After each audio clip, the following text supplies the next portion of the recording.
بسم الله الرحمن الرحيم.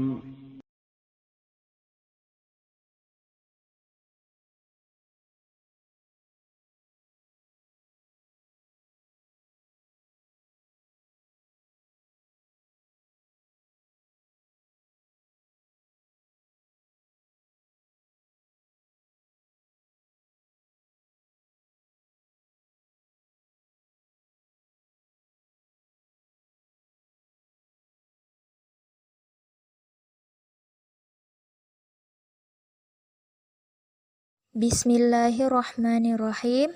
Assalamualaikum warahmatullahi wabarakatuh. Alhamdulillahi wassalatu wassalamu ala rasulillah wa ala alihi wa sahbihi ajma'in. Amma ba'du. Kaifa halukum? Ustazah harap kalian selalu diberi kesehatan oleh Allah agar bisa terus belajar atau menuntut ilmu yang bermanfaat. Amin. Anak-anak, sebelum belajar, mari kita berdoa dulu ya. Allahumma inni as'aluka ilman nafi'an wa rizqan thayyiban wa amalan mutaqabbalan. Hari ini insya Allah kita akan melanjutkan pembelajaran tematik di tema 4, membiasakan hidup bersih dan sehat, subtema 4, membiasakan hidup bersih dan sehat di tempat umum pada pembelajaran 5 dan 6. Anak-anak sekarang coba buka bukunya di halaman 195, kita akan menemukan makna kebersamaan. Kalian telah menuliskan cara menjaga kebersihan taman kota. Kalian dapat melakukan kebersihan lingkungan bersama teman lain. Membersihkan lingkungan bersama-sama sering dinamakan kerja bakti. Kerja bakti mencerminkan sikap mau hidup bersama dengan warga sekitar. Dapatkah kalian menyebutkan sikap mau hidup bersama yang lain? Nah, sekarang coba amati dua gambar berikut dengan saksama. Nah, ini ada dua gambar kebersamaan dalam masyarakat. Gambar pertama ini mencerminkan kerja bakti antar masyarakat. Jadi bergotong royong membersihkan lingkungan sekitar. Kemudian yang kedua ini gambar masyarakat yang sedang musyawarah. Nah, ini merupakan contoh kebersamaan dalam masyarakat. Selanjutnya, setelah kita membaca teks kebersamaan dalam masyarakat, sekarang kita akan menemukan kegiatan kebersamaan dalam masyarakat. Nah, anak-anak, kegiatan apa yang mencerminkan sikap hidup bersama di lingkungan sekitar kalian? Diskusikan dengan teman kalian. Tuliskan hasil diskusi kalian dalam tabel seperti berikut. Contoh kegiatan mau hidup bersama dengan tetangga. Yang pertama contohnya, kerja bakti membersihkan lingkungan sekitar bersama dengan tetangga. Nah, ini merupakan salah satu contoh kegiatan mau hidup bersama dengan tetangga. Kemudian contoh kedua apa anak-anak?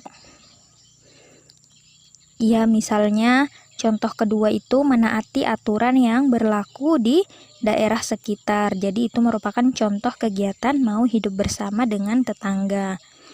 Kemudian yang ketiga, misalnya ikut musyawarah dalam hal keamanan daerah bersama masyarakat sekitar. Yang keempat, misalnya apa anak-anak? Misalnya mengikuti kegiatan sosial seperti membantu tetangga korban kebakaran, menjenguk tetangga yang sakit, dan lain sebagainya. Kemudian yang terakhir apa anak-anak? Contohnya? Ya, misalnya menjalin silaturahmi dengan warga sekitar. Jadi kalau kita menjalin silaturahmi dengan warga sekitar, otomatis hubungan kita dengan tetangga akan baik. Setelah kita menemukan kegiatan kebersamaan dalam masyarakat, selanjutnya kita akan menuliskan sikap kebersamaan. Nah, anak-anak, sikap kebersamaan yang harus kita miliki agar terwujud kebersamaan dengan tetangga itu apa saja, anak-anak? Ya, misalnya yang pertama itu mendahulukan kepentingan umum daripada kepentingan pribadi. Maksudnya, sebagai tetangga yang baik, seharusnya kita mementingkan kepentingan umum. Jadi mementingkan kepentingan masyarakat atau tetangga di sekitar kita daripada kepentingan pribadi. Kemudian yang kedua apa anak-anak? Misalnya bersikap ramah dengan tetangga, kemudian bersikap jujur dengan tetangga, suka menolong tetangga, tidak apatis, atau acuh tak acuh dengan tetangga. Jadi itu merupakan beberapa sikap yang harus dimiliki agar terwujud kebersamaan dengan tetangga. Nah, 5 contoh yang kita tuliskan ini bisa kita aplikasikan dalam kehidupan sehari-hari agar kita bisa hidup rukun dengan tetangga. Anak-anak, sekarang perhatikan bukunya di halaman 198. Kita akan menemukan konsep melatih kekuatan otot. Kalian telah mengetahui sikap untuk mewujudkan kebersamaan. Sekarang amatilah gambar di samping dengan saksama. Informasi apakah yang kalian peroleh dari gambar tersebut? Ya, jadi orang pada gambar sedang menyemprot dengan tangki semprot. Nah, menyemprot dengan tangki semprot ini memerlukan kekuatan. Menyemprot ini salah satu cara melatih kekuatan otot. Nah, anak-anak, coba perhatikan lagi di halaman 198 di bawahnya ya. Mencari tahu melatih kekuatan. Melatih kekuatan dapat dilakukan dengan cara bermain. Sebelumnya, kalian telah bermain menggendong teman. Latihan menggendong teman sangat bermanfaat bagi tubuh. Kekuatan otot-otot punggung, kaki, dan tangan akan terlatih. Pada kesempatan ini, kalian akan melatih kekuatan otot perut, misalnya dengan gerakan dasar sit-up. Nah, coba lihat ya anak-anak, gambar 4.23 ini ada gerakan sit-up. Nah, bagaimana gerakan sit-up anak-anak? Coba perhatikan gambarnya ya, sit-up itu dilakukan dengan cara berbaring, kemudian bangun kembali. Nah, ini merupakan salah satu gerakan untuk melatih kekuatan otot punggung, kaki, dan tangan. Selanjutnya kita masuk di pembelajaran 6. Kita akan menemukan konsep sekolah adiwiyata. Anak-anak, apakah kalian tahu sekolah adiwiyata itu apa? Ya, jadi adiwiyata merupakan program pendidikan lingkungan hidup. Sekolah adiwiyata ini adalah sekolah yang peduli terhadap lingkungan yang bersih, serta lingkungan yang sehat dan indah. Nah, kita akan membaca teks ya. Selain berkunjung ke Kebun Raya Bogor, Ana dan teman-teman juga berkunjung ke Taman Nasional Ujung Kulon.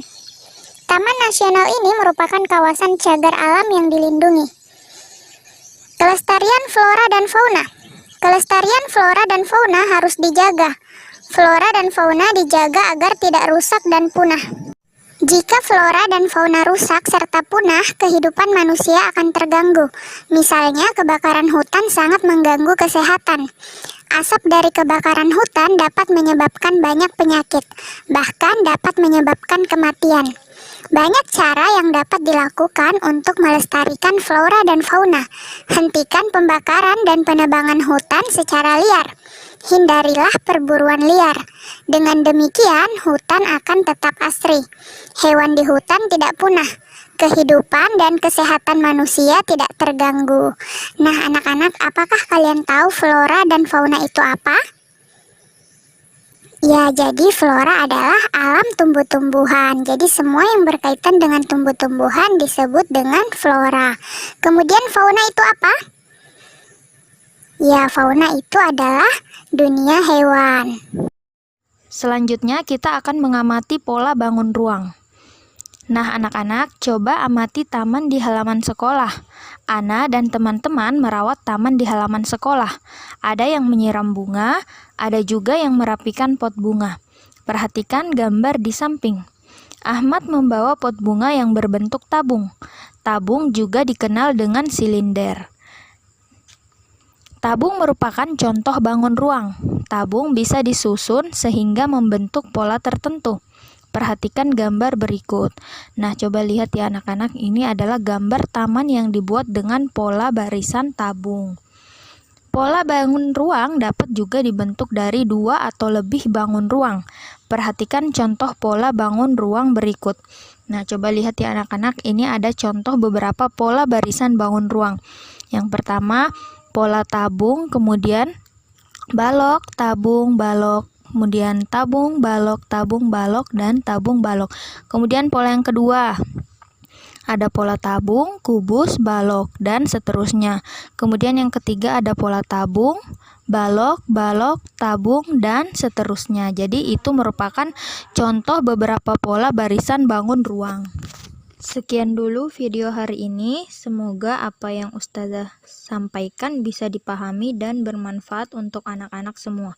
Amin. Sebelum kita akhiri, mari kita baca bersama doa kafaratul majelis. Subhanakallahumma wa bihamdik asyhadu an la ilaha illa anta astaghfiruka wa atubu ilaik. Assalamualaikum warahmatullahi wabarakatuh.